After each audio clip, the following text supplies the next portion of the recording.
Bienvenidos a esta cuarta clase de Kabbalah avanzada. De fondo, ustedes lo ven, nuestro amigo el Quijote, que también andaba luchando contra cosas que materialmente no existían. Entonces ahí nuestro pequeño homenaje a este personaje de Cervantes. Bien, vamos a seguir un poquito con raíces hebreas, ¿sí? Es importante tener bien claro cuáles son nuestras raíces, cuál es nuestro yo soy, ¿sí? Para saber hacia dónde vamos, es muy importante saber de dónde venimos, ¿sí? Y existe una tendencia a veces a poner en la misma bolsa o darle el mismo significado a palabras tales que israelita, judíos y hebreos. Y es muy importante entender esta diferenciación, ¿sí? Entonces te lo voy a explicar. Empezamos con israelita. Israelita es aquel que vive en Israel o no vive en Israel, pero tiene nacionalidad israelita. La persona que en su pasaporte dice israelita, lo cual no significa, ¿sí?, que todos los israelitas sean judíos. Por ejemplo, hay personas que son árabes, ¿sí?, y que son de origen y que son de religión musulmana y sin embargo son israelitas, ¿sí? ¿Se entiende? Entonces israelita es el pasaporte que no tiene nada, que es la nacionalidad. Así como existen mexicanos, argentinos, existen israelitas, ¿sí? Un argentino puede ser judío, puede ser musulmán, al igual que un mexicano. Un israelita es exactamente lo mismo, ¿ok? Bien, esa diferenciación es bastante simple. La que es tal vez un poquito más complicada, ¿sí?, es la diferenciación entre hebreo y judío.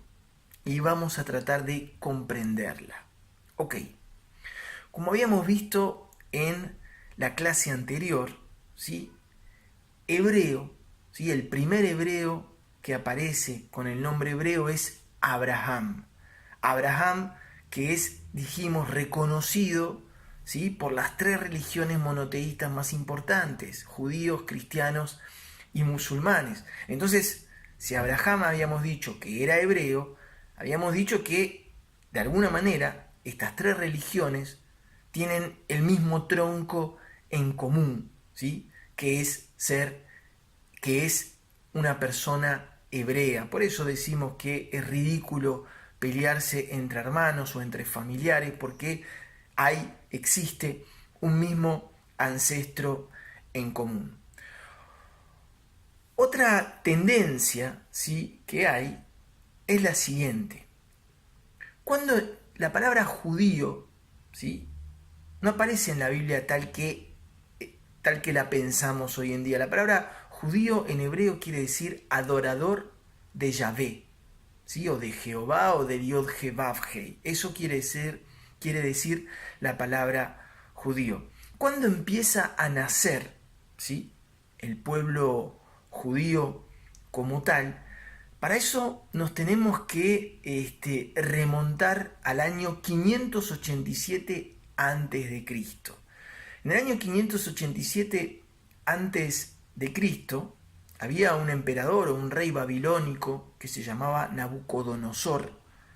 Y Nabucodonosor conquista lo que hoy son las tierras de Israel, Palestina, etcétera, ¿sí?, o sea, las tierras de Canaán, y toma, ¿sí?, las 12 tribus hebreas, cuenta la leyenda, que toma, ¿sí?, secuestra las 12 tribus hebreas, ¿sí?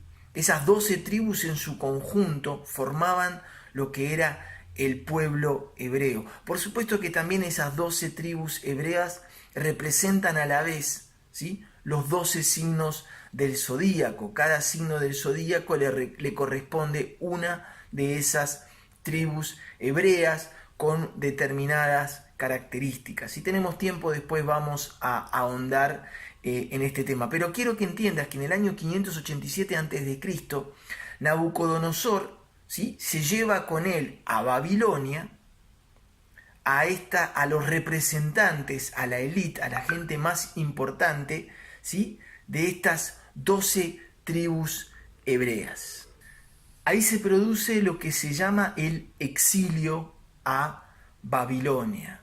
Y ahí se produce algo muy importante porque el pueblo hebreo empieza a darse cuenta de que al mezclarse, ¿sí?, dentro de Babilonia, existe la posibilidad de que empiece a perder sus raíces, sus orígenes, su cultura, su esoterismo, su sabiduría, etc. Pero lo que es importante de entender es que ese exilio, ¿sí?, de Babilonia termina en el año 537 a.C., cuando el rey persa Ciro derrota a Nabucodonosor y le permite al pueblo hebreo regresar a su tierra. Es importante que sepas, y esto tiene que ver con la geopolítica actual, o sea, con la Malkut, ¿sí?, con el reino. Hoy vamos a hablar muchísimo del árbol de la vida, quédate tranquilo, hoy vamos a darle mucha importancia al árbol de la vida, pero te decía que es interesante, es un detalle anecdótico a nivel de geopolítica, ¿sí?, que los iraníes, que hoy están peleados a muerte con los israelitas, o sea, con gran parte del pueblo judío, ¿sí?, y los judíos y los israelitas tienen muy mala relación hoy con Irán, pero sin embargo, ¿sí?, a un gran descendiente del pueblo iraní, que es Ciro, el rey persa, es gracias a él que el pueblo judío pudo volver de su exilio en Babilonia, porque él les permitió regresar. Entonces te decía que de las 12 tribus que fueron de alguna manera secuestradas y llevadas a la fuerza al exilio a Babilonia, se dice que la única que regresa es la tribu de Judá. Y ahí empieza a formarse, ¿sí?, en el imaginario todo lo que, ahí empieza a surgir lo que se llama el pueblo judío. Recién en el año aproximadamente 537 a.C., porque se dice que de las 12 tribus, la única que volvió, ¿sí?, es la tribu de Judá, y donde empieza a tenerse en cuenta el pueblo judío. Por eso, ¿sí?, ser hebreo, ¿sí?, y todo lo que son las raíces hebreas es antes del retorno del pueblo judío o de la tribu de Judá a Babilonia. Por eso ser hebreo, como decimos siempre, tiene que ver con una palabra que vas a escuchar mucho en las clases de Cábala, que tiene que ver con la palabra ejad. Ejad es tender a unificar algo y que esas dos cosas que estaban separadas puedan estar unidas en armonía. Eso tiene que ver la energía de ejad. Y por eso, si el concepto de raíces hebreas tiene que ver con esto, con que judíos, cristianos, musulmanes puedan encontrar esa energía de la ejad en las raíces hebreas. Yo no estoy diciendo que un musulmán sea un hebreo. Lo que te estoy diciendo es que un musulmán también tiene raíces hebreas, ¿sí? Lo mismo que un cristiano y lo mismo que un judío, tienen raíces en común. Eso es buscar la ejad, ¿sí? Siempre estate atento en tu cotidiano, ¿sí?, en cuándo estás en situación o en posición de buscar la ejad. Cuando hay una persona que opina algo diferente que vos y vos te pones a buscar el punto de acuerdo en común, pones el foco en las coincidencias y no en las diferencias, estás desarrollando en tu interior la energía de la ejad, la energía cabalística de unificar. Eso aumenta muchísimo las vibraciones, convierten tus vibraciones en vibraciones mucho más altas, que es buscar los puntos de coincidencia, hacer que dos cosas que a priori, ¿sí?, son opuestas, buscar los puentes que las pueden unir para que puedan vivir en armonía. Eso tiene que ver con la energía del Ejad. Presta atención en tu cotidiano, ¿sí? Cuando estás buscando la Ejad, cuando estás vibrando en energía de Ejad, ¿sí? Generalmente te vas a dar cuenta de que el sistema en el que vivimos constantemente busca separar las cosas, ¿sí? Buscar más poner el punto en las diferencias que en las coincidencias. Esa energía es contraria al Ejad, ¿sí? Cuando uno practica Cábala, ¿sí? Cuando uno practica la verdadera energía de la sabiduría ancestral, uno lo que tiene a hacer es a unificar, ¿sí? Que es la acción contraria de separar. Prestale mucha atención a eso, porque en tu vida es muy importante darte cuenta cuando estás en energía de Ejad, ¿sí?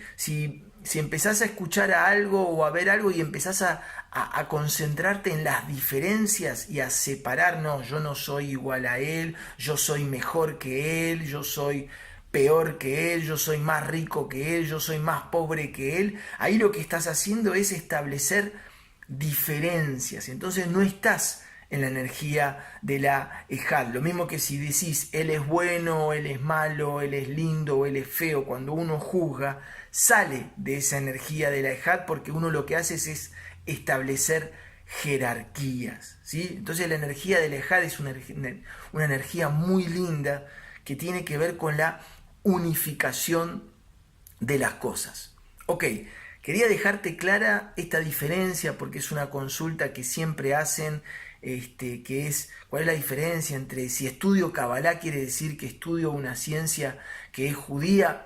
No, no tiene nada que ver. Estás estudiando una ciencia, una sabiduría que es de origen hebrea y que antes de ser hebrea, ¿sí? Acordate lo que habíamos hablado, tiene muchas raíces sumerias y muchas raíces egipcias, la Kabbalah, ¿sí? Es una sabiduría ancestral, ¿no?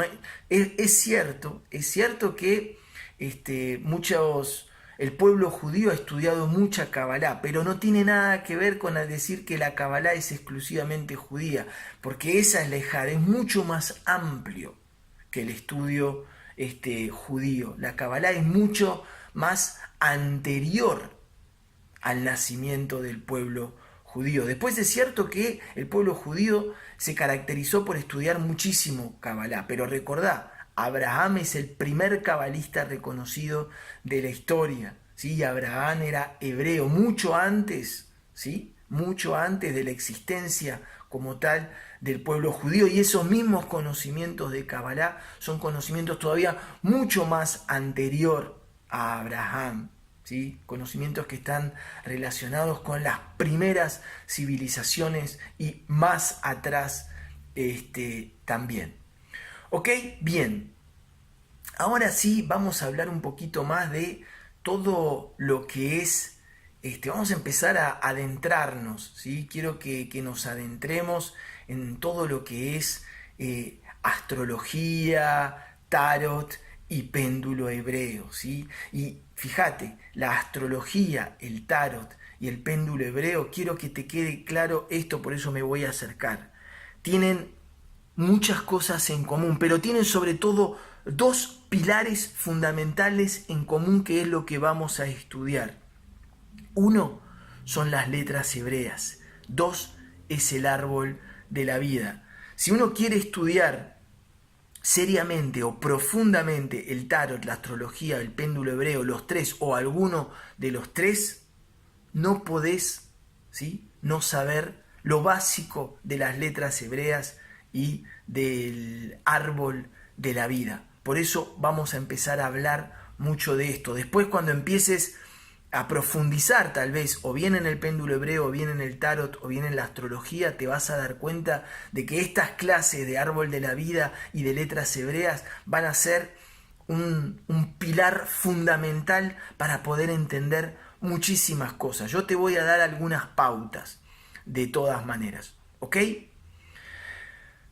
¿Por qué, por ejemplo, en astrología es importante conocer las letras hebreas? Porque una de las cosas es que cada signo, de la astrología equivale a una letra hebrea. Por ejemplo, el signo de Aries, ¿sí?, equivale a la letra Hei. Cuando yo descubro o estudio, ¿sí?, las características que tiene la letra Hei, me voy a dar cuenta que hay muchas que cuando yo empiezo a estudiar las energías o la energía que corresponde a la letra Hei, me voy a dar cuenta que si estudio esa letra, conozco cómo funciona esa letra, conozco los polos positivos y conozco los polos negativos, empiezo a conocer muchísimo de todo lo que es la energía ariana. Lo mismo, por ejemplo, Piscis, quien te habla, Piscis, que tiene bastante energía pisciana, ¿sí?, está representado por la letra Kof. Entonces, vamos a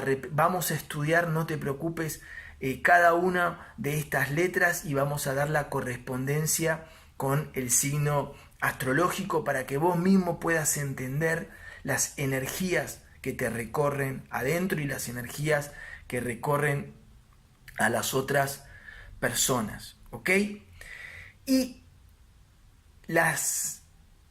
en el tarot, ¿sí?, lo mismo, en el tarot, yo diría que en el tarot cabalístico, ¿sí?, que es casi el tarot original, vas a ver que cada carta también corresponde a una letra hebrea. Entonces lo mismo, si yo conozco las energías de esa letra hebrea, voy a poder conocer la energía de la carta. Entonces cuando yo hago una pregunta al mazo de cartas, ¿sí?, y sale una carta, yo me voy a poder guiar de alguna manera, por el dibujo de la carta, ¿sí? Pero más que eso, me voy a poder guiar por la energía de la letra. Porque, no sé si sabías, pero el tarot, ¿sí?, el tarot se inventó con los dibujitos para poder transmitir de manera más pedagógica y más fácil un conocimiento esotérico de la cábala y de las letras hebreas, ¿sí? Y sobre todo, no sé si sabías, pero se hizo en forma de naipe, ¿sí?, de carta, de naipe, porque el tarot llega sobre todo, ¿sí?, en tiempos de la Inquisición, ¿sí? La Iglesia Católica empieza a perseguir muchísimo todos los conocimientos ancestrales, entre ellos la cábala. Entonces era un poquito una manera de engañar a la Inquisición, ¿sí? Era cuando uno estaba haciendo el tarot, ¿sí?, y había alguno vigilando, era para, de alguna manera, para que la Inquisición crea que en realidad la gente en las tabernas estaba jugando a los juegos de azar, a los naipes, pero en realidad estaba practicando y transmitiendo sabidurías ancestrales, sobre todo las cabalísticas, a través del tarot. Entonces yo te decía que en el tarot, ¿sí?, cada carta, ¿sí?, está representada por una letra hebrea, pero esto es muy importante, vas a aprender que en el tarot tenés arcanos mayores, ¿sí?, y arcanos menores. Lo más importante y lo que nosotros nos vamos a concentrar son en los arcanos mayores porque son las 22 energías más importantes que hay, ¿sí? Y es importante que entiendas, no sé si escuchaste hablar del loco, la torre, la muerte, la templanza, esos son los arcanos más conocidos, ¿sí? Cada una de estas cartas, ¿sí?, representa en realidad un sendero en el árbol de la vida. Por ejemplo, después buscá en internet la carta de la torre, ¿sí?, que hay una persona que está cayendo de una torre. En realidad, ¿sí?, esa carta representa este sendero que yo te estoy marcando acá, que es el sendero que va de Nesaj a Tiferet. El sendero que va de Nesaj a Tiferet, ¿sí?, es el sendero, ¿sí?, el caminito que va, ¿sí?, por eso son 22 senderos, ¿sí?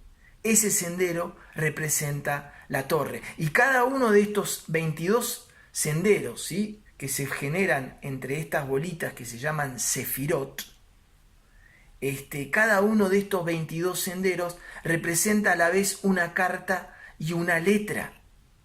Entonces, para poder conocer, ¿sí? Realmente lo que es en astrología, el verdadero significado de las cartas, tengo que conocer las letras hebreas, pero también tengo que conocer muchísimo del árbol de la vida, porque si conozco el árbol de la vida, conozco las letras hebreas y conozco un sendero. Si me sale una carta que representa a alguien que está transitando, ¿sí? Un sendero es alguien que transita, que sale de un lado y está llegando a otro lado, eso es un sendero, ¿sí? Tengo que conocer cuáles son las características del punto de salida y cuáles son las características del punto de llegada, ¿sí? Por ejemplo, vamos a hacer un ejemplo, otro ejemplo. Si yo tengo una persona que le sale una carta que representa, por ejemplo, este sendero que va desde Malkut a la Yesod, yo tengo que saber que la Malkut está relacionado con todo el mundo físico y la Yesod está relacionada con todo lo que es el mundo energético. Entonces voy a decir, acá hay un camino que se empieza a generar desde lo físico a lo energético. Ahora lo vamos a ver mucho más en detalle, pero esta charla que estamos teniendo ahora, ¿sí? Es sobre todo para que entiendas, ¿sí? Que si te interesa la astrología, el tarot o el péndulo hebreo, ¿sí? No podemos no estudiar el árbol de la vida. Yo te diría, mejor todavía, reformularía esto. El tarot, ¿sí?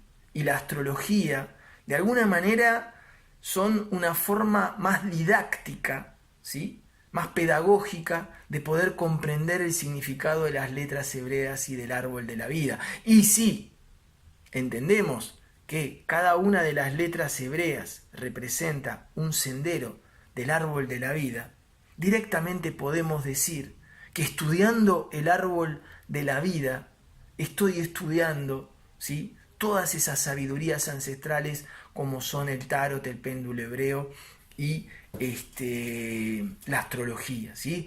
Te voy a hablar un poquito del péndulo hebreo porque yo sé que también hay mucha gente que pregunta sobre el péndulo hebreo. El péndulo hebreo sí es un elemento de radiestesia, ¿sí?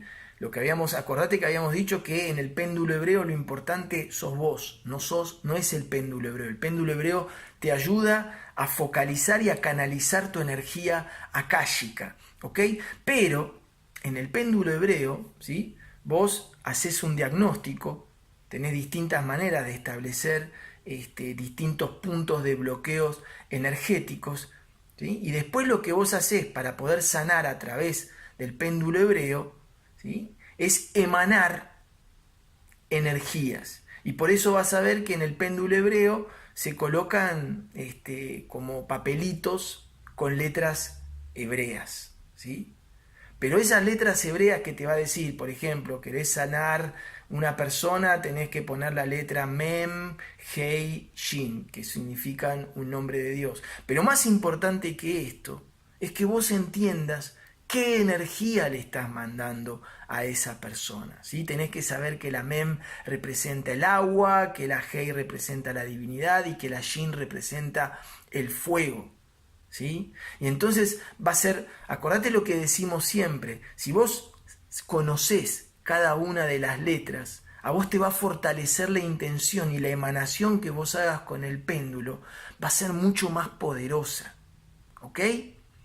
Bien, entonces vamos a hablar hoy un poquito sobre el árbol de la vida, vamos a decir algunas cosas básicas y en la próxima clase le vamos a dedicar también toda una clase a seguir profundizando en el árbol de la vida. Ok, lo primero que tenés que entender, ¿sí?, del árbol de la vida es que cada una de estas esferas, ¿sí?, las vamos a llamar de ahora en más sefirot, ¿sí? Ya está, ya empezamos a profundizar, son sefirot. Cada vez que yo hable de las sefirot, estoy haciendo referencia a cada una de estas esferas del árbol de la vida, ¿ok? ¿Qué representan estas sefirot? Primero te voy a hablar, ¿sí?, del árbol de la vida en su conjunto. El árbol de la vida en su conjunto, ¿sí?, se dice que representa en su totalidad, ¿sí? Le agregamos, ¿te acordás que habíamos hablado del Ein Sof? El Ein Sof eran las 3 rayitas que aparecían en los dibujos, ¿sí?, que representa todo aquello que el ser humano no puede comprender. Entonces, si al Ein Sof le sumamos todas estas esferas, ¿sí?, tenemos a toda la divinidad en su conjunto. Entonces, se dice que cada una de estas esferas representa un atributo de la divinidad, ¿sí?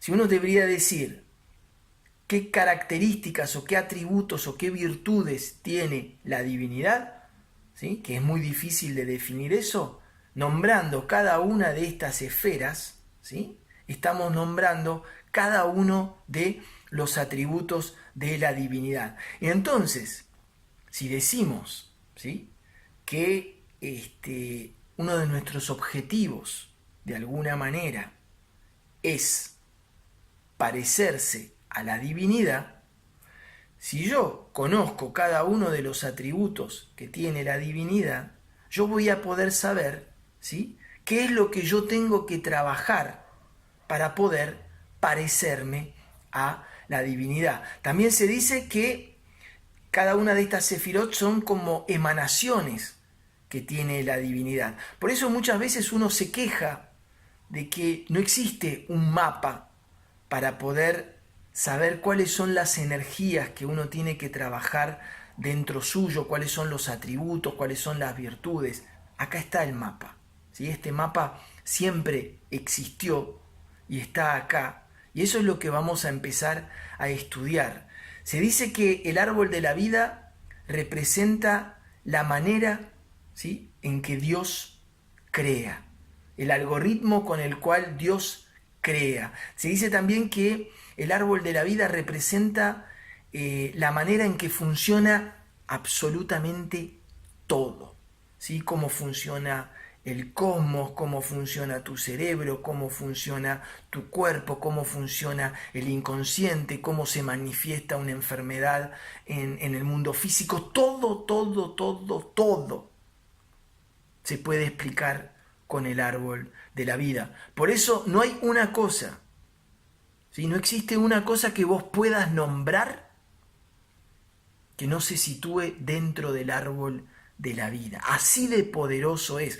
Y acordate, a medida que yo te voy hablando, ¿sí?, que esto que yo te estoy contando ahora es un conocimiento milenario, ¿sí? Milenario es este conocimiento. Mínimo, ¿sí?, tiene 2500 años antes de Cristo, pero en realidad los sumerios ya trabajaban con el árbol de la vida, ¿sí? Y los sumerios estamos hablando de 7000, 8000 años antes de Cristo. Eso es lo extraordinario. Una buena pregunta que te podés hacer es: ¿quién le transmitió, ¿sí?, esta sabiduría ancestral, esta sabiduría, este conocimiento en forma de árbol al pueblo sumerio o al pueblo egipcio? Porque los egipcios también, ¿sí?, se ven en algunas pinturas de las pirámides antiguas, muy antiguas, que también está el árbol de la vida. ¿Quién le transmitió este conocimiento ancestral a esos pueblos? ¿Por qué de la misma manera? Otra pregunta que te podés hacer, porque no sé si sabías, pero los pueblos originarios de América Latina también veneran al árbol de la vida, lo llaman el yaché, ¿sí?, o el ceibo, o la ceiba, como lo quieras decir. Los pueblos nórdicos también, ¿sí?, todo lo que son los vikingos también veneran al árbol de la vida, lo llaman el Yggdrasil,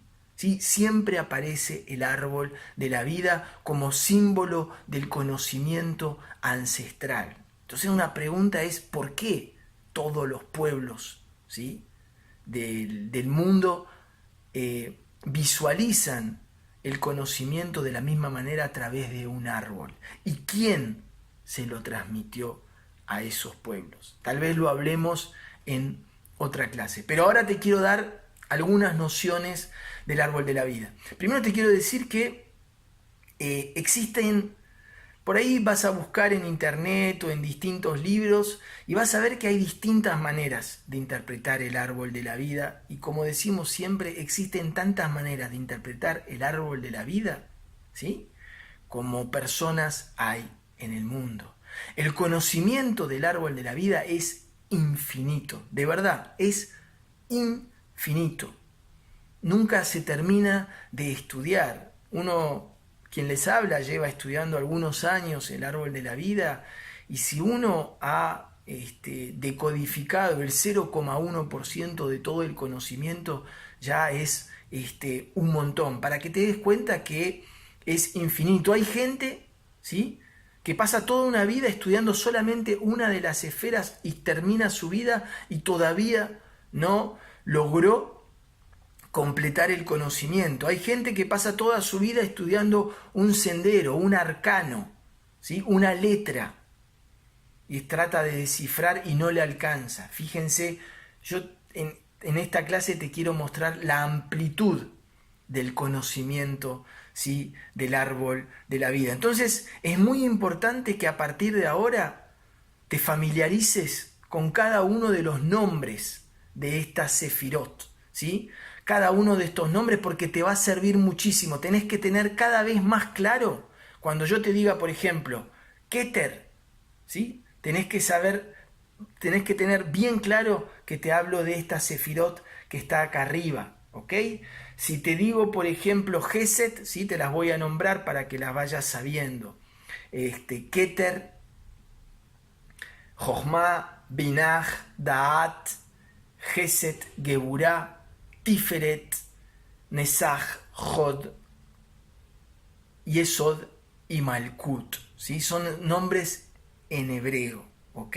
Pero tenés que tener bien claro a saber cómo trabajan. Hay dos maneras de entender el árbol de la vida. Uno, ¿sí?, es entender que el árbol de la vida trabaja de manera ascendente. Nosotros estamos en la Malkut. Acordate, cada vez que hablemos de Malkut, estamos hablando del mundo físico. Malkut igual mundo físico. Entonces, una de las maneras que yo tengo de interpretar el árbol de la vida es decir, ok, yo estoy acá en la Malkut y tengo que alcanzar Keter. Keter es la Sefirot más poderosa del árbol de la vida. Entonces, una de las maneras de entender el árbol de la vida es yo estoy en Malkut y me las tengo que arreglar para transitar cada uno, ¿sí?, de estas esferas, cada una de estas estaciones de mi árbol para poder llegar hasta Keter. Esa es una de las maneras de entender el árbol de la vida. Otra manera de entender el árbol de la vida es de manera descendente. Es decir, yo aquí estoy en Malkut.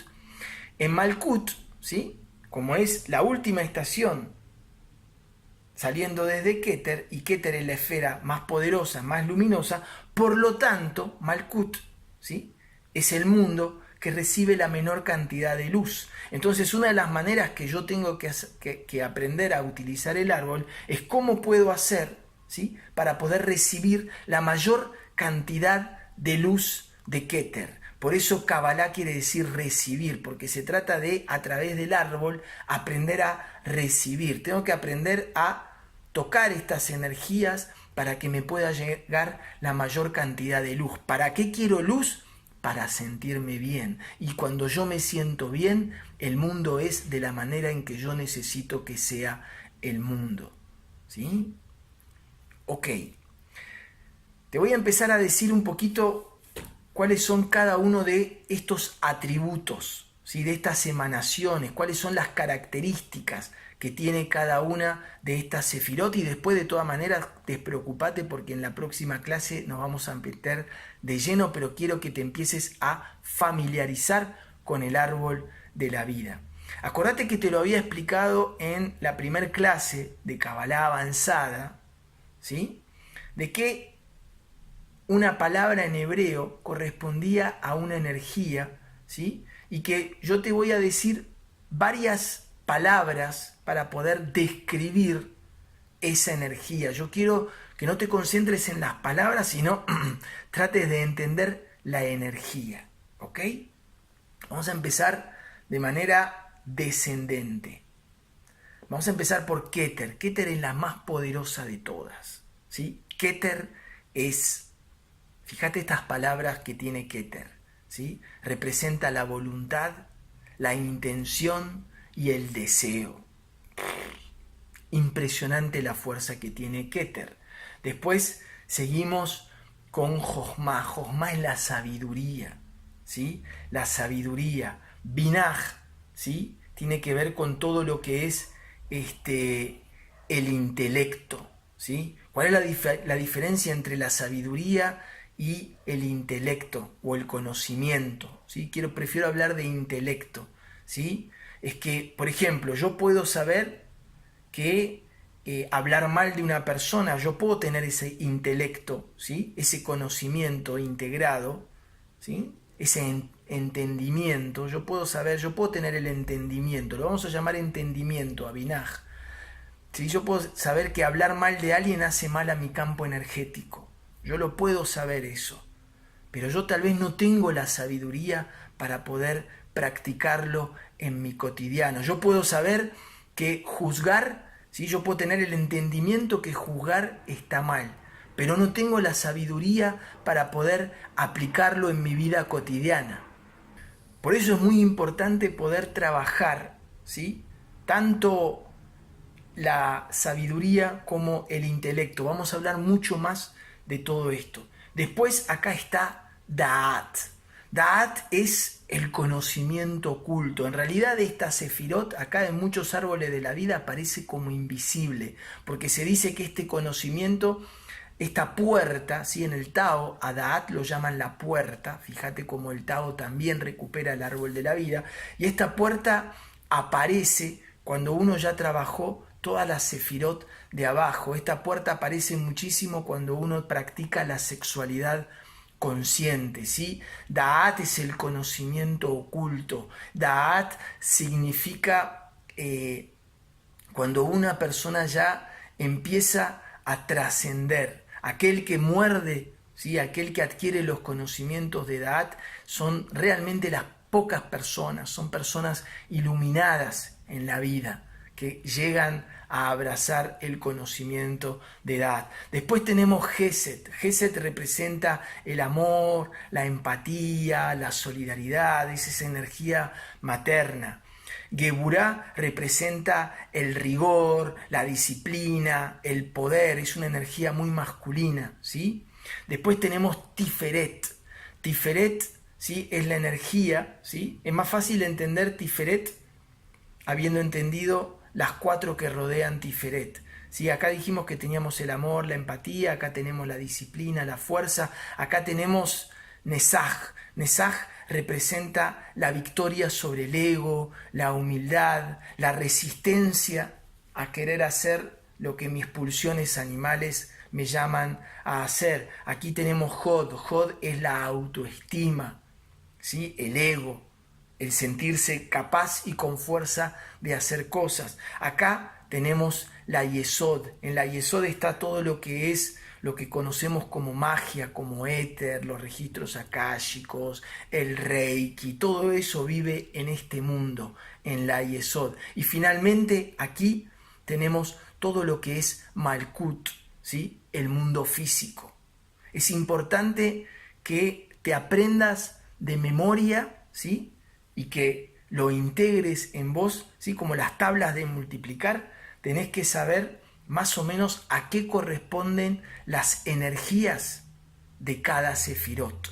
Es muy importante que lo tengas bien asimilado. Keter, voluntad, deseo, intención. Jochma, sabiduría, intuición. Binaj, intelecto. Da'at, conocimiento oculto. Geset, energía de amor, de solidaridad, de empatía, la energía de la madre. Geburá, la energía del padre, la disciplina, el rigor. Nesaj, ¿sí? La humildad, la victoria sobre el ego.